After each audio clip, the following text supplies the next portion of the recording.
YCP diversion politics చేస్తుందని మంత్రి సవిత అన్నారు. తాము పోలీసులను అడ్డుపెట్టుకుని రాజకీయం చేయడం లేదని చెప్పారు. వైసీపీ వాళ్లే దాడులు చేసి ఆ నెపం టీడీపీ మీద నెడుతున్నారని ఆగ్రహం వ్యక్తం చేశారు. పులివెందుల ప్రజలు టీడీపీని గెలిపిస్తారని ఆమె ధీమా వ్యక్తం చేశారు. ఎందుకంటే గతంలో స్థానిక ఎలక్షన్లు ఎలా జరిగాయో గత 5 సంవత్సరాల్లో అది వైసీపీ అధికారంలో ఉన్నప్పుడు మనం ప్రత్యక్షంగా చూసాం.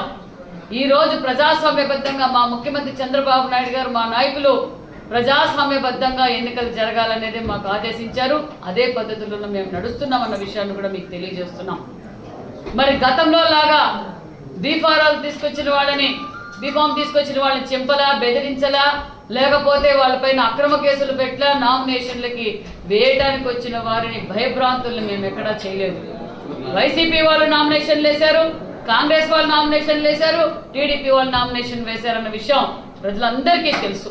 మరి పులివెందుల్లో వైసీపీ పార్టీ ఓడిపోతానన్న విషయం తెలుసుకొని ఈరోజు వాళ్లే రెచ్చగొడుతున్నారు, వాళ్లే ఫ్లెక్సీలు చింపుతున్నారు, వాళ్లే టీడీపీ వారిపై దౌర్జన్యం చేస్తూ ఒక పక్క పోలీసుల్ని అసభ్యకరంగా మాట్లాడడం కూడా మనం ప్రత్యక్షంగా తెలియజేస్తున్నాం.